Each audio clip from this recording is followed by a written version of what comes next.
United States of America and to the republic for which it stands, one nation, under God, indivisible, with liberty and justice for all.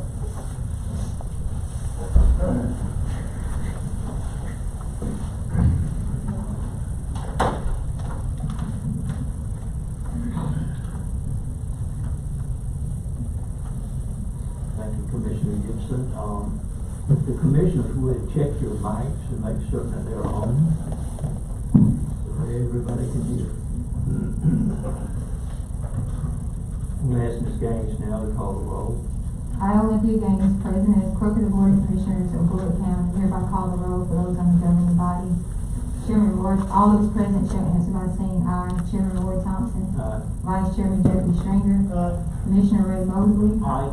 Commissioner Anthony Simmons. Aye. Commissioner Kurt Deal. Aye. Commissioner Timmy Rushing. Aye. Commissioner Walter Gibson. Aye. I have determined that we have all members of the Board of Commissioners present. Therefore, we have a quorum to conduct business for the good of the citizens of Bullitt County. I now yield the floor to the chair. Thank you, Ms. Gaines. We'll move now to a general agenda, and before I entertain a motion to approve the general agenda, do we have any other discussion or modifications desired by the county manager or the board?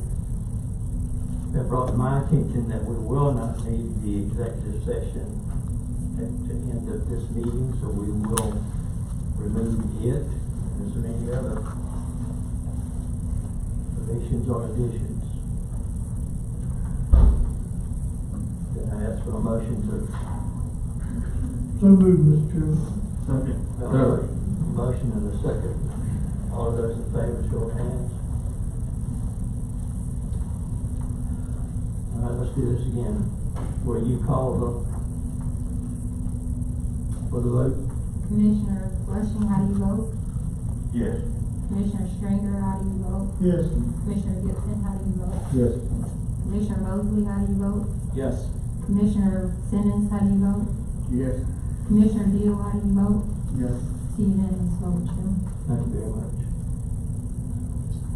So the general agenda is approved by unanimous vote.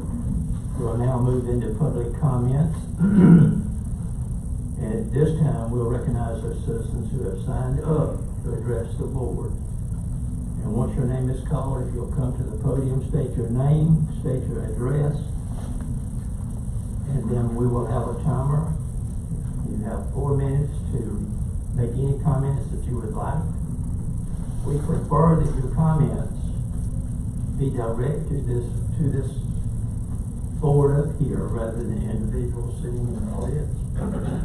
So, having said that, we'll proceed now with public comments. If you'll call out Cindy Smith.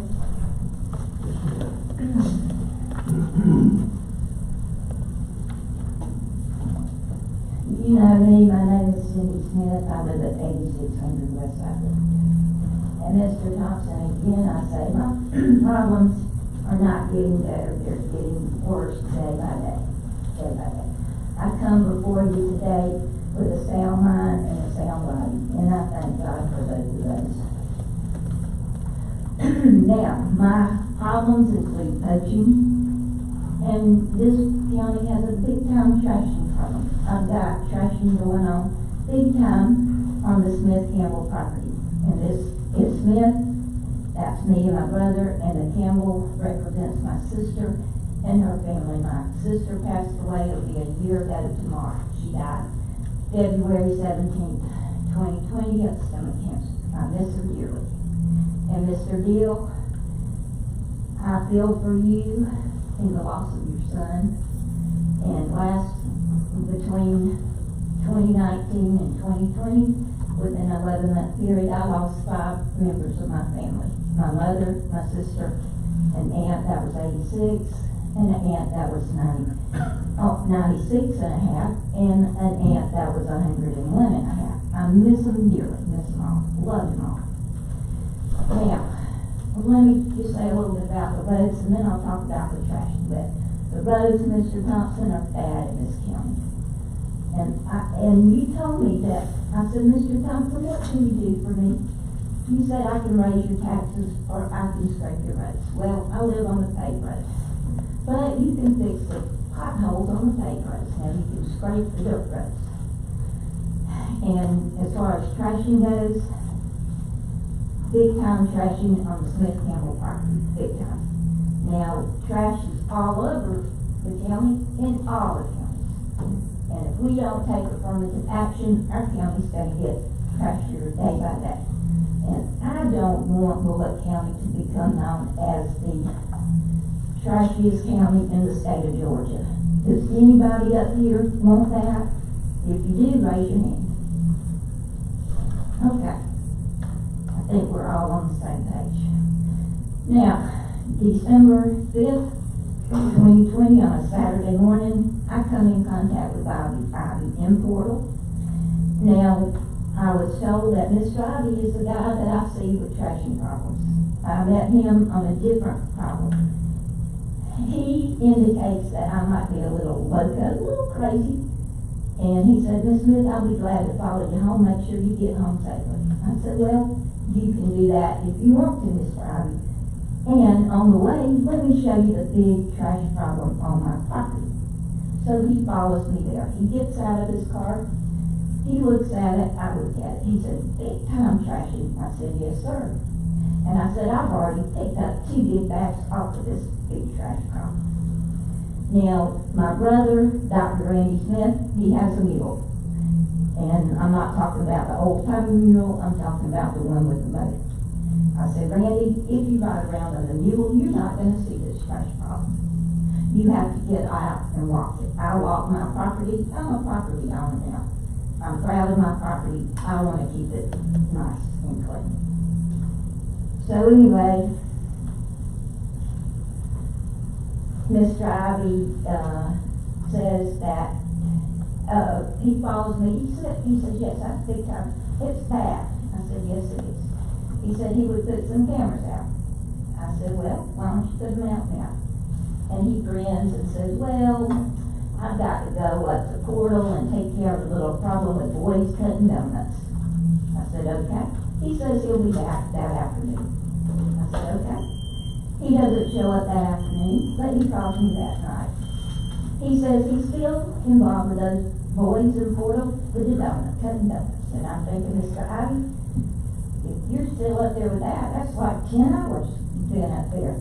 And if you spend that much time with those boys, you need help. And I know you can get juvenile court services involved with that, but anyway. So he shows up, and he calls me at 8 o'clock and says he'll be there tomorrow on Sunday at 4 o'clock. He does come at 4 o'clock. I don't go to the door. I do not trust this man. He creeps me out. And I asked Mrs. Gaines for a copy of his report, and he indicated in that report that he took a picture of it. Now, I gotta have the copy of his report. It's lie after lie after lie. Why? I don't know. I just came to him with my trashing problem. Why does he lie on me? I asked for a copy of his picture. That is not my property. I don't know whose property it is, but we're paying Mr. Ivy close to $52,000 a year. And it does not sit well with me. If it was me, I would say, Mr. Ivy, you need to step down. Let somebody else that wants to do the job, that will do the job, do the job. And I rest my case. Ms. Smith, if you stay right there for a minute, I've got some things I want to ask you, please. Well, now, I don't want to go over my 4 minutes now, so we'll watch it. We'll get past that. Oh, I'm Timmy Rushing. I haven't had a chance to meet you yet. Oh, I was thinking that was Mr. Thompson telling me that. Okay. I've said it on, I think you've been here the last 4 or 5 meetings that we've had, excluding the last meeting. Well, I did not come to the last meeting because I have received threats. Okay. Someone does not want me to speak out, but I'm not going to be afraid. And I was raised in a Christian home. I choose to follow God. He says, fear not. That's fine. I'm just going to try to get you some answers to some of your questions. Sure. The first meeting you come and you said, ask about game wardens and when you have game wardens. Mm-hmm. Well, every time you come to a meeting, the commissioners are here, we have got together and we have asked about your problem. To the game warden, which he said, he's been there, he spent several hours at your place on a couple of different occasions. That's No true. poaching, couldn't find no poaching. You had indicated somebody was stealing your pine straw and poaching on your property. He couldn't find it. But I want you to know that we did see about it. I appreciate Now, we do that. not have any control over hiring game wardens or where they're being placed at. I understand that. But that's totally out of our control. And that's why I called the governor's office and asked them for help. Now, you don't talk to the governor, you get an aide. Yes, ma'am, I understand And that. that lady said, Miss Smith, we will expedite your game warden. Mr. Captain Bob Lynn, 23 years with the game warden. Service, he teaches the young ones, he trains them. And I thank that lady from the governor's office. I got an experienced game warden on my property. Yes, ma'am. And Lieutenant Kirk McLaren, Yes. I've talked to him several times. Yes. I know him real well. And I worked with his mother when I worked at DFAC. She was Secretary of Court Services. Wonderful woman. And wonderful father, Kurt McLaren, we had. Kirk said you were having a problem with lights, people riding around your place. He got out of his truck himself, walked all the way across your place and stayed out several Yes, hours. and I appreciate And that. found the lights, and it was a neighbor you through the woods, and he come back and explained all that to you. And I said, yes, that's a fixed light, but I had seen red lights on the other side of my property. And I called, and the sheriff said, whenever you see them, call. Yes, And I ma'am. called, and they always show up. But now whoever's out there with the lights, they're no dummies, they turn the lights off. And so the deputies come, they say, Miss Smith, we can't do anything because we don't see anything, okay? Yes, And I'm not gonna waste the sheriff's time and money and their gas, you know, when this happens, time after time after time. But I see the lights, and I'm not crazy. Yes, ma'am. And then, like you said, Bobby Ivy come to see about your traffic problem. Now, Bobby Ivy is the man that we got hired to see about stuff like that. That's what he does. And then, you called and left 2 messages. One on the wrong answer machine, but both messages the same. Now, why do you say it was the wrong answer? Because you have to read your help answer. No, well, okay, maybe I did, okay. Okay. I'll Same give you message. that one. I'll But give we you got that the one. message. Okay, And the good. message was that Bobby Ivy was not to come back to your place, or you would have him arrested for criminal Well, theft. no, I said he's not to come back on my property or I will press charges. Now, I can't arrest anybody, I don't want to arrest anybody. But he creeped me out, and now I asked for a copy of his report. It was lie after lie after lie. Why did he lie? I gave him no reason to lie to me. With all that being said, my question to you is, what do you want us to do to help you with your problem? Exactly. Well, I want Mr. Ivy to do his job. Well, you won't let him come back on your property. so he cannot do his job. Because of what he said to me. Now, when he got out of his truck, after he said that's a big trashing problem, he looks me up and down. Well, where do you live? I said, I live right up there. So does he have your Are permission? you Does he there? have your permission to come back out and look at the problem you got and see if he can get it? No, I don't want him back on my property. I don't trust the man. But now he's asking me, am I married? I said, no, I'm not. You mean you live alone up there? I said, yes. My mother had passed at 99 3/4. I live alone. That's my home. I love my home. I have a wonderful dog that somebody dumped out on me. He turned out to be a great watchdog, okay? And Mr. Ivy says, well, he grins and says, what about that little cemetery? Well, what business is that of his? But I say it's a family cemetery, the Flynn Family Cemetery. And that is on my brother's property.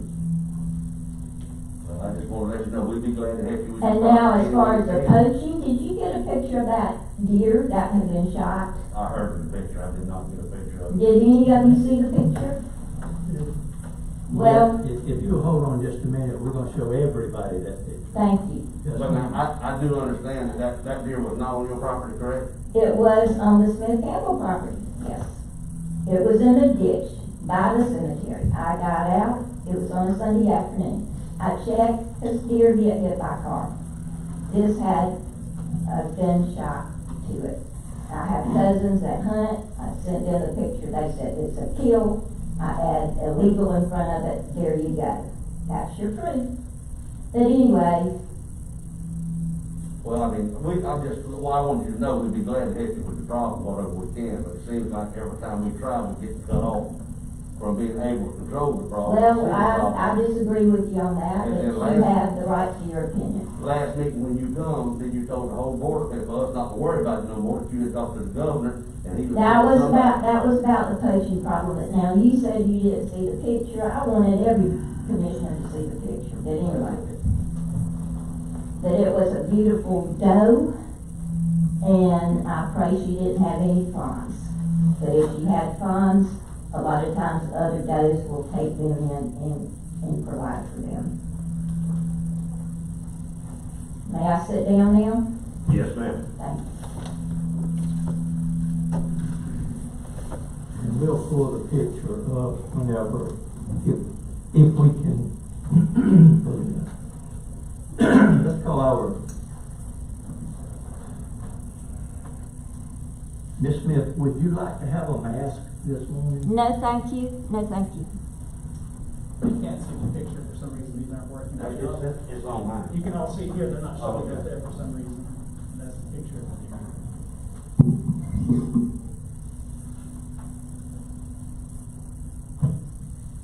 We cannot get it.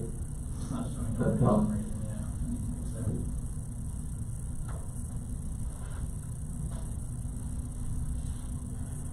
Anybody have any comments to make about the idea?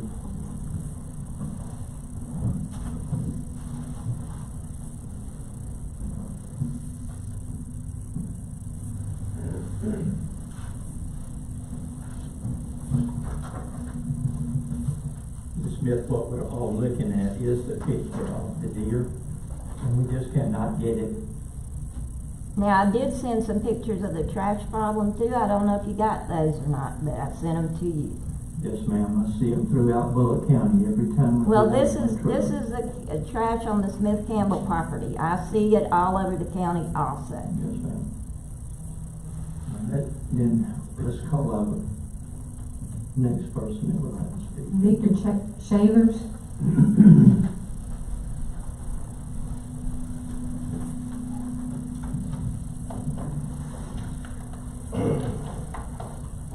Good morning, Chairman, Commissioners, staff, community. I'll try to be brief this morning. My name is Victor Chambers. I appreciate the opportunity to speak before you today. I stand before you as a resident of Moore Road in Florida, Georgia. I speak on behalf of the residents of Moore Road in Florida, Georgia. The maintenance conditions of Moore Road are a safety hazard for the residents of Moore Road and the citizens of Florida at large.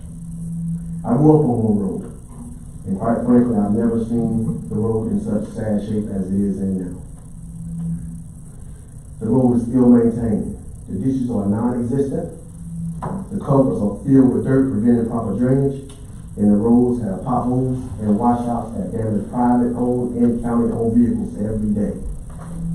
The signage to protect kids in the community is not posted. When it rains, it's an absolute mud block for the residents to get home from a long day of work. I get calls weekly from the residents on Moore Road asking about road maintenance and the paving of the road. I decided over the weekend to take a trip, time to travel in the segment between Rocky Ford Road and Old Porter Road, which is approximately a mile and a half, and it took me 13 minutes to drive in my car. I can run approximately 2 miles in the same amount of time.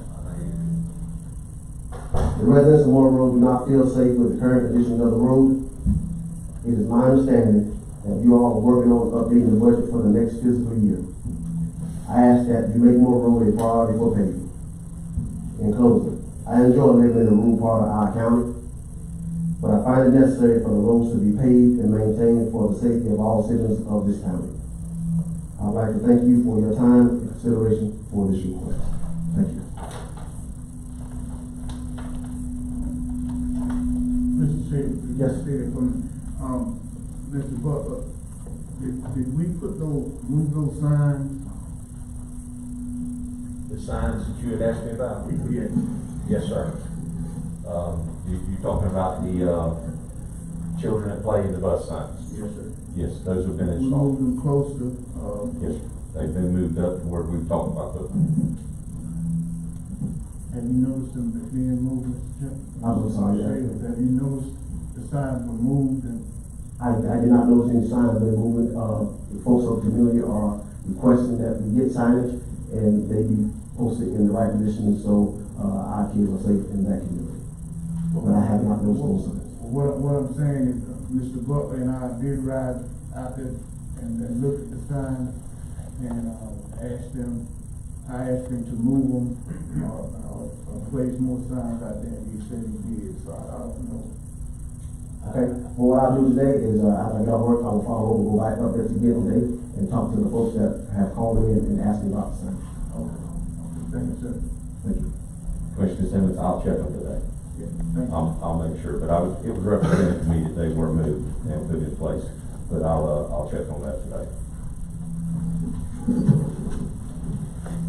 Mr. Deal, this county engineer, I need to ask you a question. Is there a petition on Moore Road for paving? Yes, sir, it is. What status is it? The section from, I believe it was, I gotta think now, I think it was from Old Portal Highway to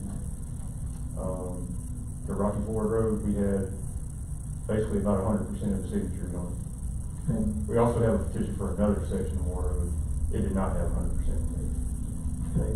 Is that the area where he's talking about where we do have a petition? Is that the one that you're talking about, or are you talking about the other section? And I'm not certain. I guess it's the whole Moore Road that you're talking about having paved? At large, the whole Moore Road, but the segment I'm talking about in particular is the segment from Rocky Ford Road to Old Port Road. Yeah. Yes, sir, and I believe that part does have 100% Okay. on it from what I recall, or very close to 100% if it wasn't 100%. I think we do have 100% percentage on that. Okay, so that will be very, I guess, could be close to the top, one of the next roads to be paved, yeah. Yes, sir, it is. What we did was, we went through and rated all the roads that we got petitions on and gave them a score based on how many houses are on it, how much traffic is on the road, that kind of thing. And I believe Moore Road was third or fourth on the list. Okay.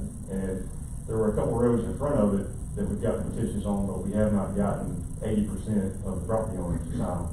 Okay. So it could be, if we don't get to that 80% level, Moore Road could move up in front of those, Okay. based on the scoring that we have. So. And forgetting the ones that we've got petitions on now, how many roads do we have to pave in Bullock County? That we can pave, that we've got signed sealed? We've got roughly, we're working on 2 right now, and then we have another 1, 2, 3. We've got, I think, 3 in the budget over the next 3 years, at least 3. Okay. And I don't have it in front of me, so I could be a little bit off. There's about 3 over the next 3 years that we have in. That's fine. So if, and we've got total petition signatures on those 3? We've actually already acquired right of way on those 3. Okay. So we kind of moved past that stage. I think these are from roughly 10 years ago, some of these that have been in there, and we'd already gotten the right of way and everything acquired. Okay. I guess the point I'm trying to make that Moore Road is near the top to be paved, and so hopefully it'll come soon. Won't be tomorrow, but hopefully it will come soon. And if you'll hang around a few minutes, we're gonna have a little dirt road discussion about maintenance, and so if you can. All right? Mr. Chairman. Yes, sir. Could I just make a statement? Yes, sir. First of all, I think Mr. Savers is coming. Mr. Savers, you can see the progress map. I know you wrote a letter probably approximately a year ago. This letter was circulated.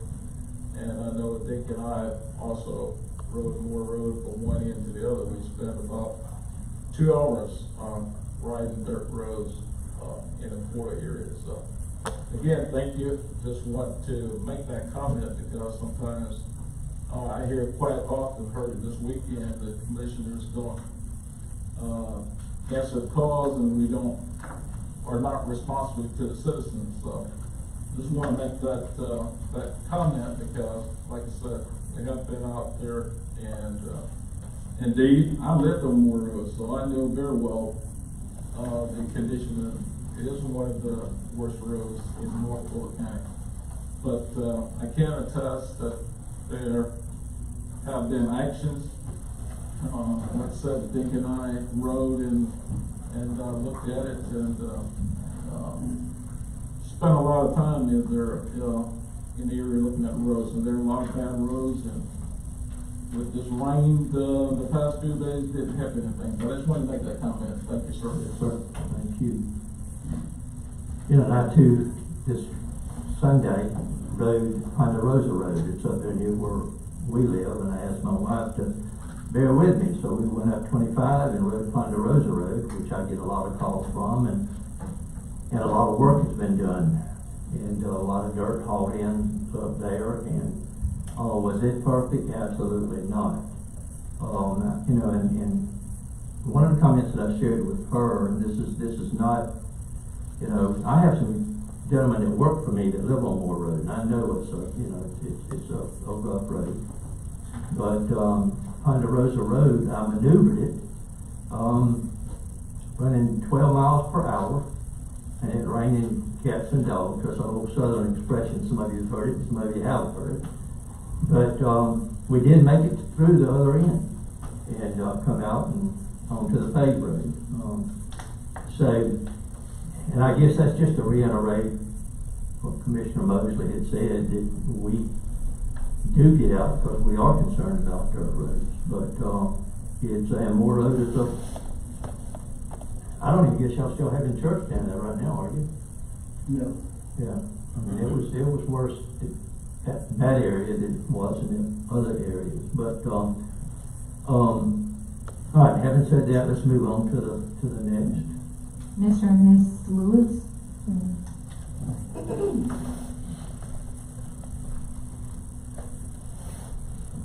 Marilyn George Lewis and my husband John Lewis. We live right off of Youngblood, and we have to take Amanda. And we got that big development of Keystone that'll be coming, and we live on that Rock Road, and we've been living out there at Hamilton Landing for 6 years, and it's getting pretty bad. And when that development starts, it's gonna probably get worse. It's, you know, y'all fill in potholes and everything, and we were just wondering about that road too, Amanda and Youngblood, and also the trash.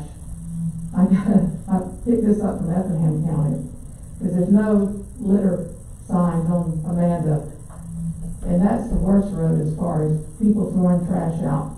We can leave the house in the morning and come back an hour later, and it'll be on the road where somebody threw out their stuff from Zaxby's. And the trash is just awful on Amanda and Youngblood. And we were just wondering what y'all were going to do with our roads, especially with that development coming in. I don't know how many homes are going to be, you know, out there, but probably 200 or more. Right.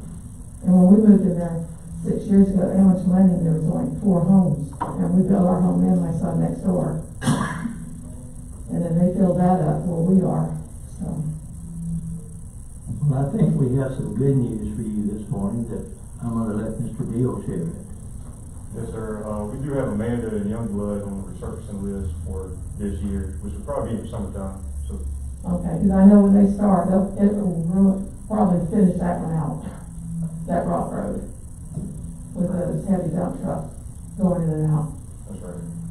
And if y'all can do anything about the trash, and then in the summertime with the grass cutting, it just seems like they only cut it twice a year, because the grass gets so high.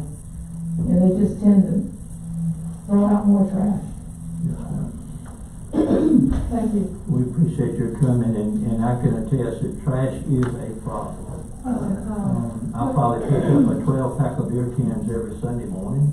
Yes, sir. Just on our property, outside the road.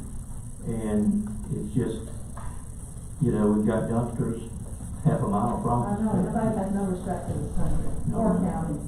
Who is in my district? I have no idea where I live. Who is the commissioner around? Any of them. Oh, it's not one set person? Where do y'all live? Hamilton Landing, right there Okay. from Youngblood. It's sort of a, I guess it's a misconception. We do run for seats, but we cover, correct me if I'm wrong, we cover the total county. As far as, they don't have a defined area. Oh, Well, there actually are two districts. You don't have Yeah. single member districts, one for each, but, Right. 4 of you are in one and 2 are in 2 seats in the other. And, I can't recall without looking at a map whether you've got the 2 or the 4, because I think you're probably close to being on the boundary. But, as Commissioner Thompson was saying, I think all of the commissioners treat every constituent as if they were their own. okay. So, that's why the way we have districts here, love it or leave it, you know, I think it does allow all of the commissioners to be concerned about everybody. Yeah, and I thank you for whoever got those tractor trailers moved off from Amanda, because they were parked alongside the road. And I don't know who to take credit for that, whether it was commissioners, but I'm glad that they're gone, and they Yeah. were a nuisance to y'all. Right. But that was a test question for our county manager to correct me, and he did so properly. But I don't ever refer to any of us having a district, because there's 7 of us. Mm-hmm. And we tell citizens to feel free to call any of us, doesn't matter where it's at, you know, in Bullock County. Okay. So, but the good news is, you're on the paved list, Thank you. and so, yes, resurfacing list. Thanks, sir. Yes, ma'am. Anyone else? Jimmy Hayes.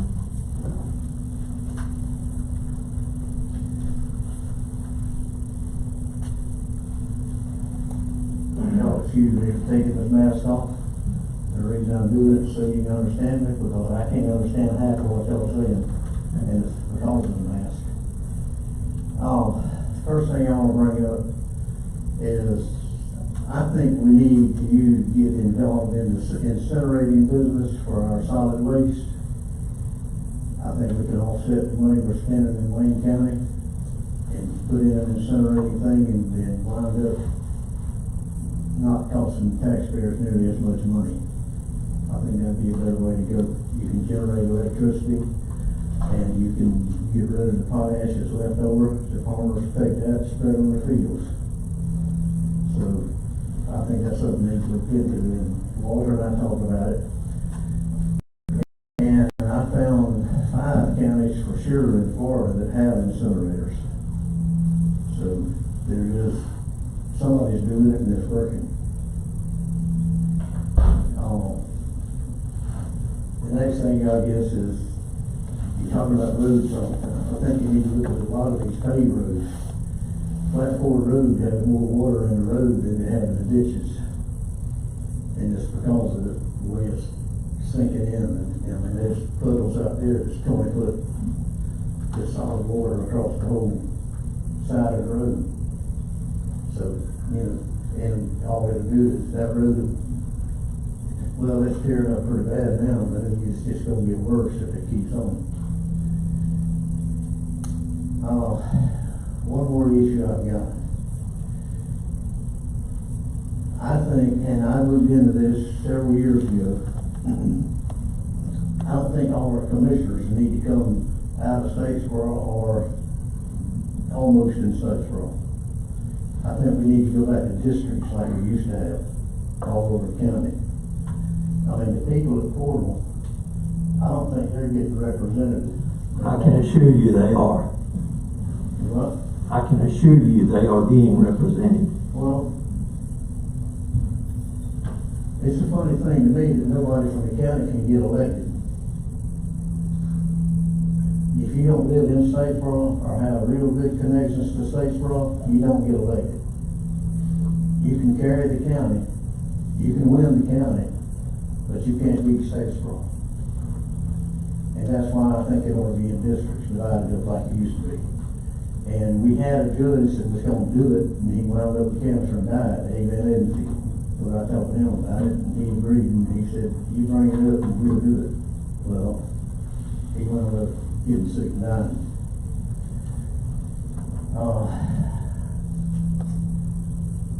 I guess I'm getting too old for this business, because my mind don't move like it should.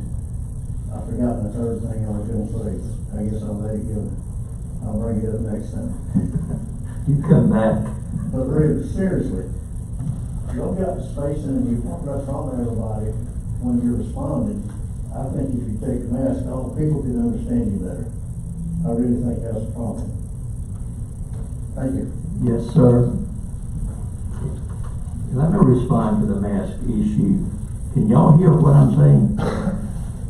I'm not taking my mask off. Now, we have a difference of opinion because we're in a small room.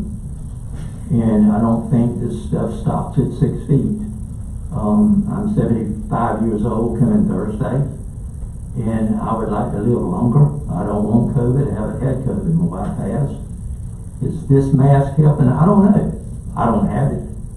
And but there again, that's a difference of opinion. And I did sort of say that before we did have representation, you've got two young men sitting beside me here that represents Portal along with Bullock County. I'm closer to Portal than I am to Statesboro.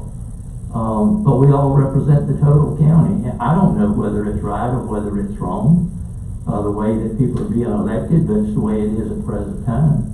The only reason I use Total as an example is because of the distance from town. Right. It wasn't about, representation or anything like that. Okay, I got you.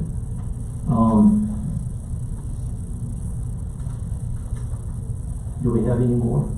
We certainly appreciate every one of y'all coming, and like I said a few minutes ago, we're going to discuss, I guess we're going to have a question and answer period about dirt roads, but we're going to move on now to the consent agenda, and we have 5 items on the consent agenda. We can vote on those collectively, or we can move anyone to new business. And so, what is your wish? Make motion, we approve the consent agenda presented. Second. We have a motion, we have a second. Any discussion? Hearing none, all those in favor of the motion, show of hands. Unanimous approval. Consent agenda. Moving into new business. We're looking at an intergovernmental agreement with the City of Statesboro to fund improvements at Louetta Moore and Grady Street Parks. And Tom, are you going to lead this discussion, or? I can. It's really very simple yet formal. The City of Statesboro needs some affirmation about the amount of SPLOST funding that we pledged, so they can go forward and use the Urban Redevelopment Agency to encumber some debt on the projects that they want to do at Grady Street, or rather Kent and Louetta Moore Park. So the intergovernmental agreement is really just sort of an insurance policy, if you will, for them to encumber this debt. And of course, it's been approved at a level, or the amount of county contribution has been approved at a level of about $200,000 a year for the life of the SPLOST, hence $1 million. And I believe the city is contributing $1 million of their SPLOST funds. And I don't remember the exact figure, but I think there may be another 2.7 or 8 million on top of that they're going to, the city is going to engage in some debt through their Urban Redevelopment Agency. So that's sort of elucidated through the agreement, and after staff review, we find no issue with it, and we would recommend approval. I don't know if Mr. Akins has anything more to add, perhaps not. I think I covered it. Okay. Thank you, Tom. Commissioners, do you have any questions or comments?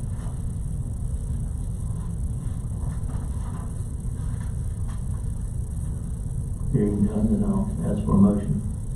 Mr. Chairman, a motion that we approve the governmental agreement with the City of Statesboro to fund improvements at Moore and Grady Street Parks.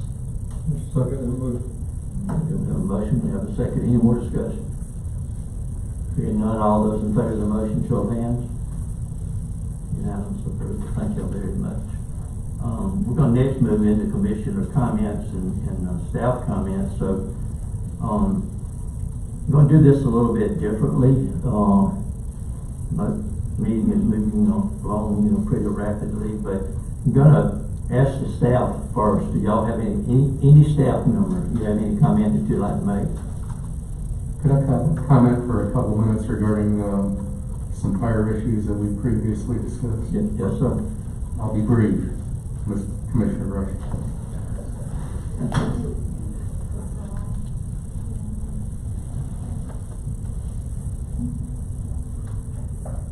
Okay, real quickly, as I understand it, the drought study that is to be sent ISO for review, I think it's in its final stages now. I believe that the fire chief has sent all the information necessary to Mr. Starling's satisfaction so his engineers can work on it.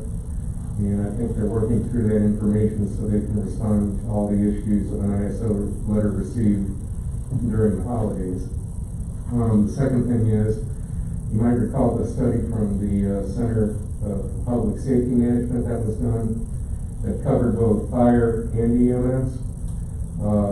Ms. Steinman has been trying to produce a matrix to give us sort of a tabular way of following their recommendations, and we're going to go over it with public safety staff, including fire and EMS, to try to make some of those initiatives and recommendations time assigned in a year, month, whatever form it takes.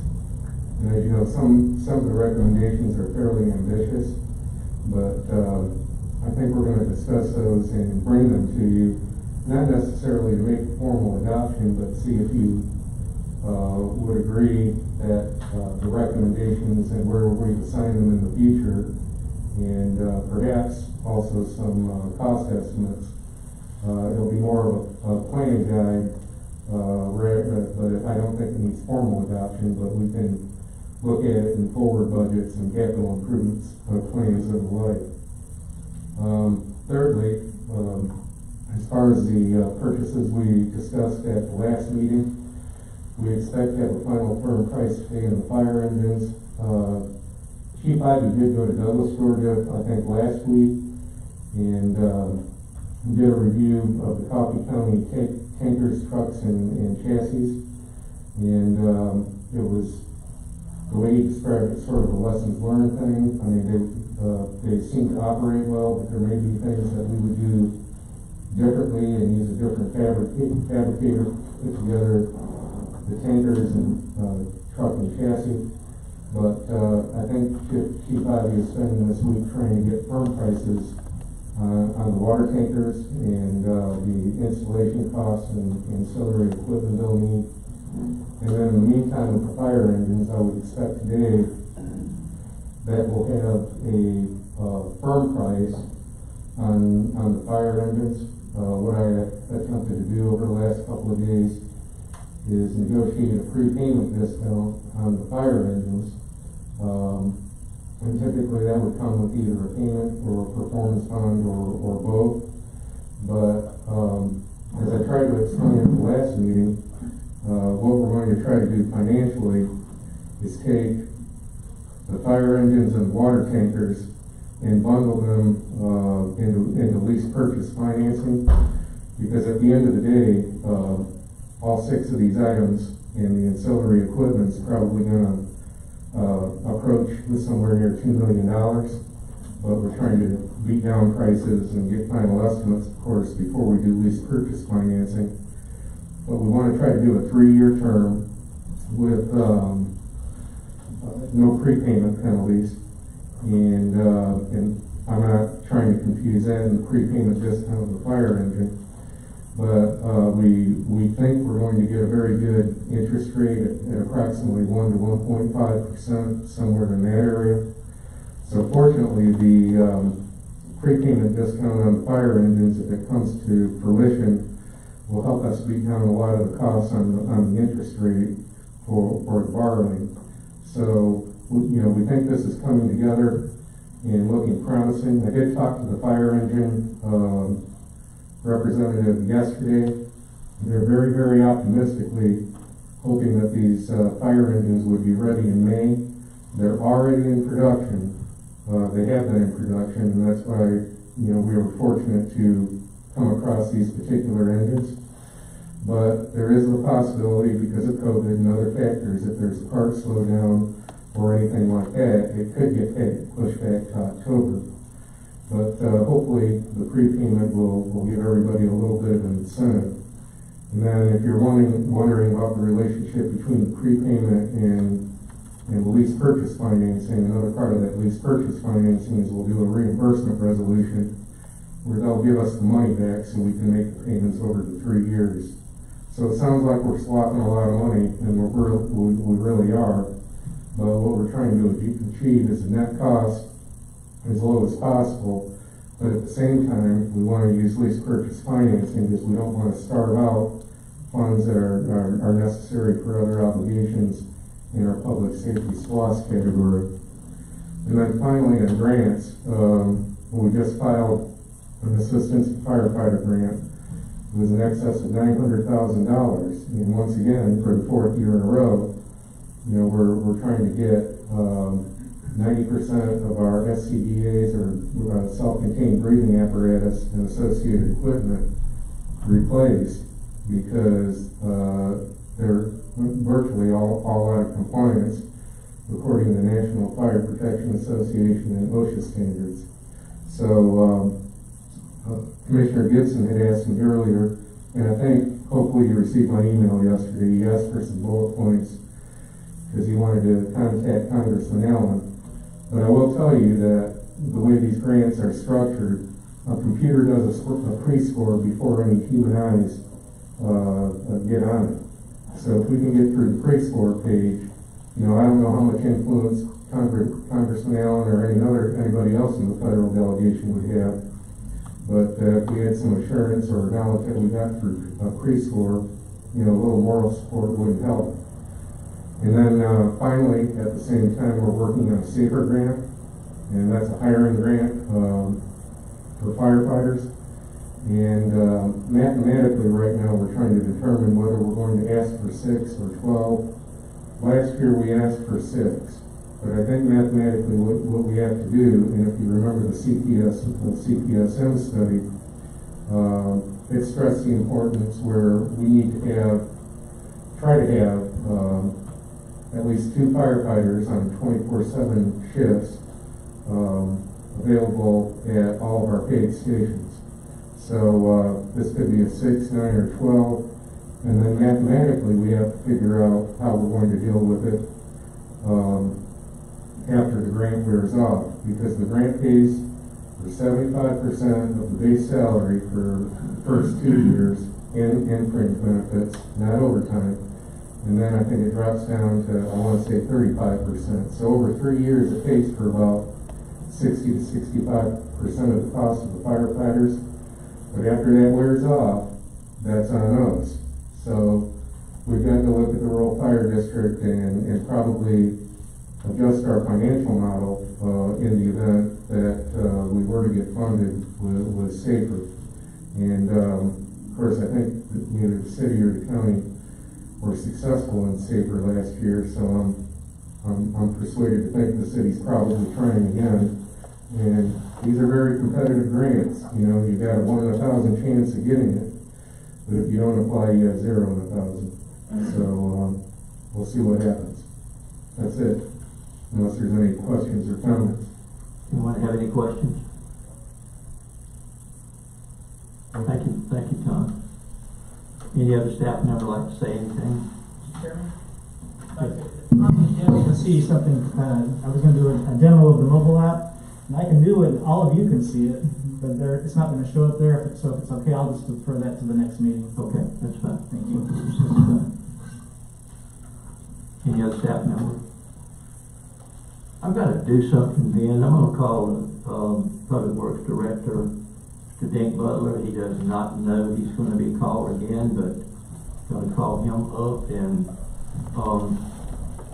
I was thinking last night of just a few maybe a few questions to ask, and then maybe yes and no answers. And everybody has an opinion about dirt roads and how to fix them. Everybody. Is that right, Dan? Yes. Yes. And and I hear it all the time on Facebook. But the biggest thing is this. I want to ask you a question.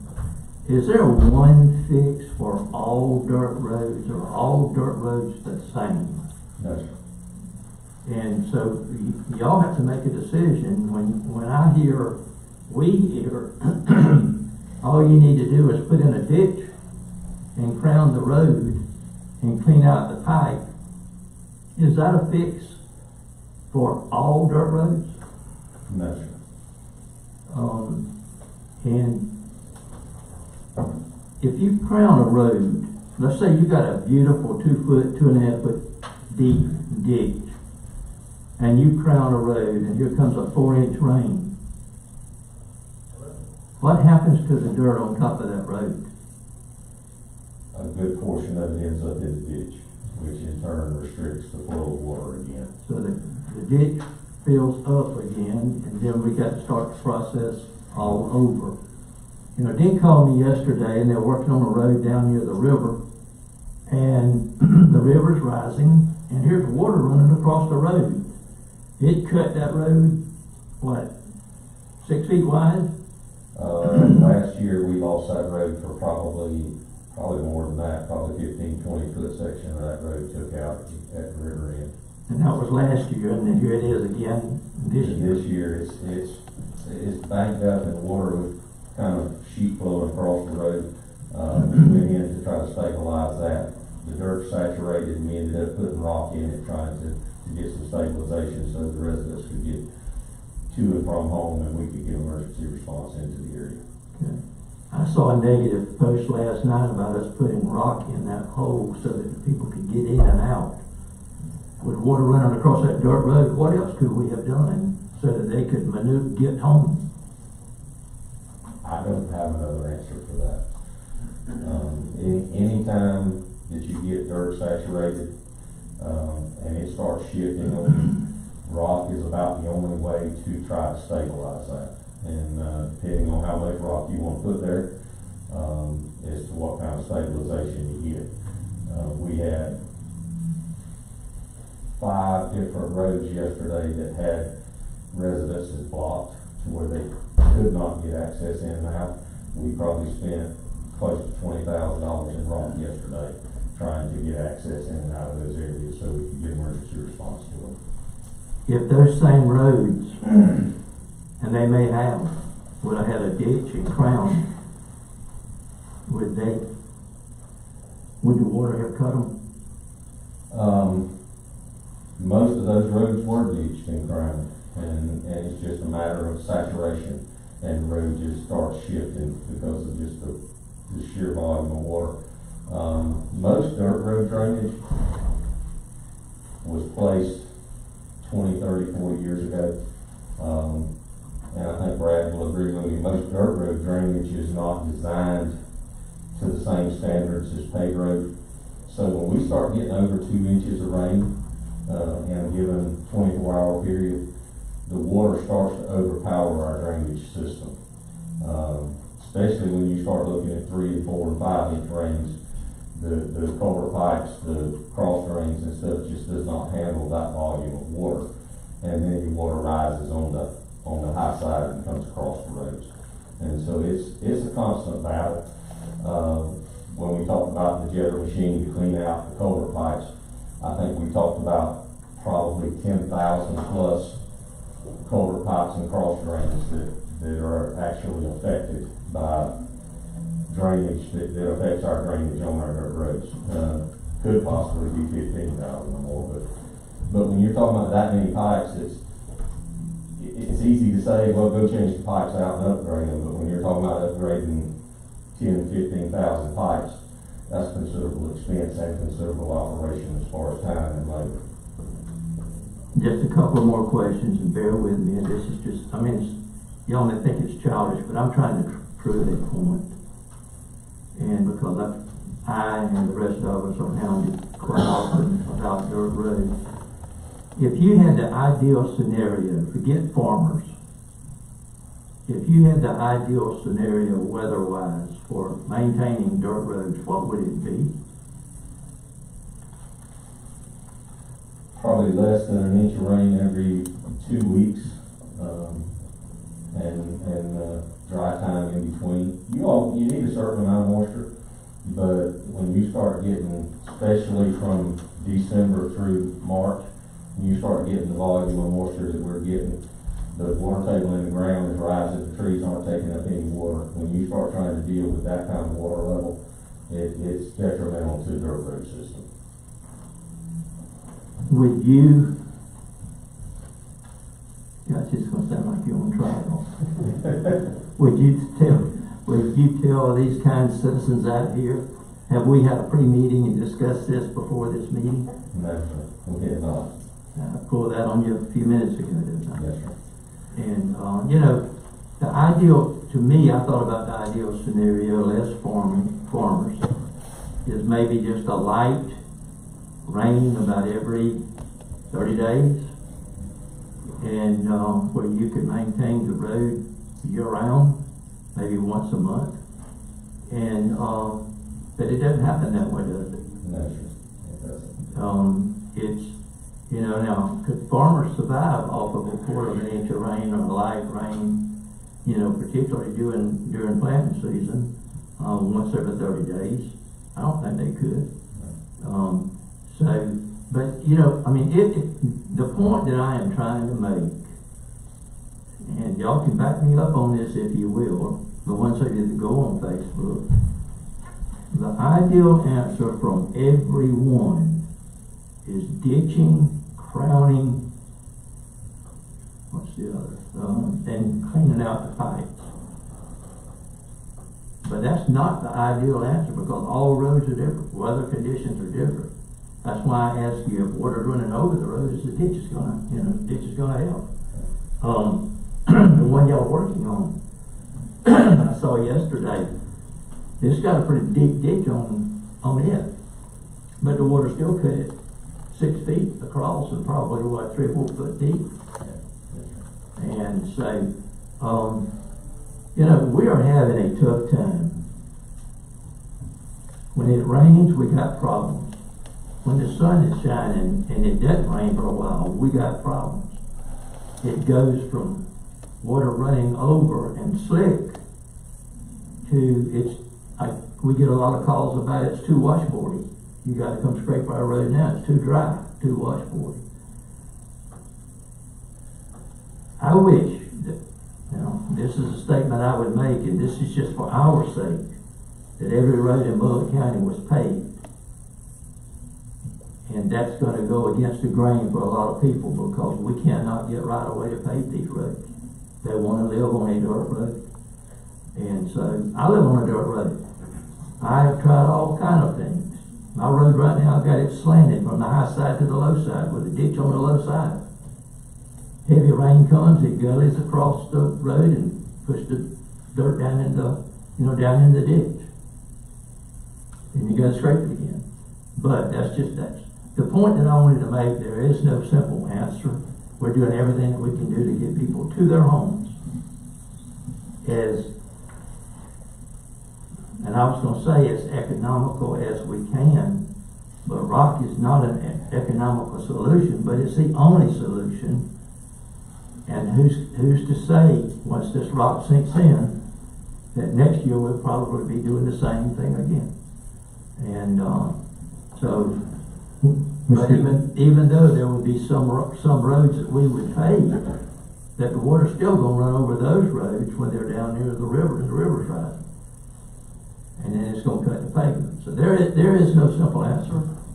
And Jimmy, I'm going to wind up now. If you'll come back and discuss it with the election process again. But anybody have any comments for? Tom, me and you talked the other day about Maria Sorrell from Cleveland, that old river road. Lots of gullies in that road. I don't know. Say we have time to look at it, but a good grade and some rock application there would would solve some of those worst spots, I believe. That's just my opinion. Right, right. What's the condition of that road? Have you been out there lately? Maria's rail from Cleto to From Old River Cleto, Road, the dirt Old portion. River Road. Um, We got I- some health agencies here in town. Some of the doctors make home visits, and they can't hardly get to some of the homes because of the condition. And I told them yes, to sir. bring it up. Now, I've not driven it personally. One of our superintendents does live on that section of road. He has not expressed any major concerns. There's a lot of our roads that are rough, and people prefer not to drive them because they're rough, because you gotta slow down to the 10 mile an hour or so to drive down them, but they are passable. The roads that are not passable are the ones that we focus on first, and trying to get those and maintain that access in and out for residences and for emergency response. But they are a lot of rough roads, and I've said this before, but there's several issues, and I don't know if any of you seen a couple of interviews I've done yesterday with the media, but two main issues come to my mind to start with. Is there's a lot of timbering going on in Bullock County right now, especially on the dirt roads, paved roads too, and we can see that deterioration in those roads because they weren't designed to handle that kind of traffic. But when they're logging and timbering, they cover up our ditches. We try to contact them, let them know that they need to get access or get culvert pipes. They said we'll dig the ditch back out when we leave. Well, when they leave, we're back in there, and they haven't done that. The second issue is unnecessary traffic in certain areas, where people take their off-road vehicles, four-wheel drives, and they want to go play in the mud. And they create a lot more of our issues than we can deal with. We closed Blue Bridge Road yesterday again, from Drought Study down to Holloway, which was the one that stayed closed last year for about 6 months. We closed it again yesterday. I drove through it yesterday morning, but it was blatantly obvious to me that they had went in there over the weekend with the rain and everything and intentionally tried to tear that road up. I mean, it's a disaster. So we closed it again. And it may get to a point that we have to put concrete barricades on it again because they were driving around and our road closed signs yesterday. But it's a constant battle. We're working the ditches. In some areas, we've made some major advancements in the last 6 to 8 months or so for drainage. We still have a long way to go, and to get it all done. And once we finish it's to start all over again, because we can ditch a road today, clean out the pipes, and if we get a 3 or 4 inch rain in the next week, 2 weeks, month, it's right back like it was before we're there, and it's another year before we get back to it. It's a constant cycle. So, labor force, I will say this, that in the last 2 weeks I've gotten more applications for equipment operations and to try to start backfilling some of these positions than I've had in the last year. So maybe it's starting to turn around where people are having to go back to work now. And we can hopefully fill those positions and advance our efforts. Timmy? Yes, sir. Mr. Chairman, I just wanted to say to the people in the county that, I had a phone call this morning and they want to know, y'all quit with the traditional ditches. I just wanted to tell them, I know they have 3 crews, 3 ditching crews, that's what they do. Now, you can't ditch roads this time of year with the water, you can't pull that mud slop up on the road. If you do, you're gonna be in worse shape. And not nobody's fault, but with the COVID, he was down over half of his men. So we had the boards on the ditches. Nobody to run. Hopefully this year it won't be that way. But yes, we are back to digging the ditches like we used to dig them. They're not gonna be laid. Where everybody said, well, y'all do the ditches no more. Do y'all clean the culvert pipes out? To answer that question for everybody, we clean culvert pipes out because we can't do the ones that we just have to clean out. And it's just a task to do it, but there's a machine that's supposed to be here with it. There you go again, COVID. They keep saying, well, we can't get there to y'all, can't get there to y'all. It's been purchased by the county. We waiting on it to get here. We got the people that's gonna run it. So just as quick as we get that thing's gonna follow the ditching machine. It's gonna go to these main culverts that's causing us such much problems. And it's gonna blow them culverts out. And then it's gonna get behind the ditching crew. So when the ditching crew goes through, it's gonna be just like it was with the inmates. They're gonna be a crew right behind you cleaning the culvert pipes out instead of ditching the ditches and leaving the culvert pipes closed. But with that being said, I just wanna let everybody know, because I did have a fellow call me this morning, and of course, I understand, it's like the mowing back of the road. We got the roads mowed, they're still mowing, but they've done a good job, and that hasn't been done in a couple of years there. So that was took care of, or it's still being took care of this year. So things quit for a while, you know, like anything, like a big ball roll. It quit for a while, digging these ditches, but we're back digging the ditches, that's gonna take digging them. They got to get back into the cycle. They got to get back in, and of course, the rain stopped them now. The lack of help stopped them, slowed them way down, now the rain stopped them, so. But yes, that's about everybody's question. The ditches are gonna go back to being traditionally dug, a good ditch on the side of the road, and the culvert pipes being cleaned out. I will say, since you mentioned the mowing, and the lady mentioned the mowing on Youngblood and stuff, that mowing contract for roadside mowing, is a 3 times per year. It starts in 1st of April, and they make their first round in approximately 2 months. They skip a few weeks, they start again, and then they make that round in about 2 months. They skip a few weeks, and then they make their last round, finishing up by the end of October, supposedly. This year was an exceptional year because of COVID and everything, and they had their issues as well. It was probably the first of the year before they finished this year, all of their mowing. But that is three times per year on our paved roads. We are mowing the verticals on the dirt roads. I'm rough guessing right now, they're probably 50% through with the dirt road mowings. And the only issue we've had with them is having to make them go back and clean out the vegetation that falls into ditches, because that interferes with our ditching process and pulling that up into the road and trying to get rid of that mess. So, but the cutting is underway as far as verticals go. And to explain, because of the same conversation with the gentleman this morning, I'm down to Facebook, I guess he said, are y'all putting rock on the road? Well, we are putting rock on the road, but like you said earlier, just to keep the road passable for ambulance or anything like that. We know we're not taking and dumping 6 inches of rock all over all the dirt roads. It's just, if it blows the road out, then people can't get back to their residence, or the ambulance, or the law officers can't try or mail, then we got to put something in there until the water quits crossing the road. So that's a fix for right now, but it's not. No, we're not rocking the whole. Everybody's dirt road is not going to be rocking and managed rock when we get through. So I just wanted to. That was some questions I was asked this morning, and I figured I'd take advantage of answering a lot of people if they had some questions. And this is not putting you on the hot seat. It's just letting people know that dirt roads is a problem, and we're doing all that we can. One last thing, trash is a problem. We mentioned Bobby Ivy this morning. He does an outstanding job riding the roads and finding a bag of trash that's been thrown out beside the road. He'll open that bag and look for a name. He'll take that person to court. That one bag of trash might cost him $300 to $600 if he can prove who that trash belongs to. You know, it's unbelievable to think that somebody would take a bag of trash and just intentionally throw it out beside the road to go along with the 12 tires that they put in the ditch. Yeah. And so that's the points that we're trying to make. It's not simple, but we're doing what we can do. We invite any of y'all to come back anytime you want to. Any commissioners have any additional comments? Then I need a motion. Well, I would like to say one more thing.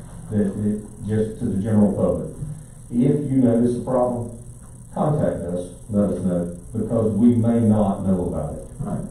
We don't have enough labor out there to ride 500 miles of paved roads and 800 miles of dirt roads every day. So if you do notice a problem, please let us know, because we may not know that it exists. So, and we may talk about COVID at our next meeting. Who knows? Jimmy, can you do it in 1 minute? Can I make a comment? Yes, sir. On the road thing? Yes, sir. 1 minute. Well, I've had a driver's license for 60 years. Yes, sir. I lived on dirt road practically all of that 60 years. Mm-hmm. The biggest problem you got today with people complaining is these people that are complaining never lived on dirt roads. Right. They lived in the city on paved streets. They don't understand what's out there. Right. And what has to happen. Well, there was another issue, a thing that come along, we got high horsepower road graders, and they were running 3 times as fast as the old graders used to run.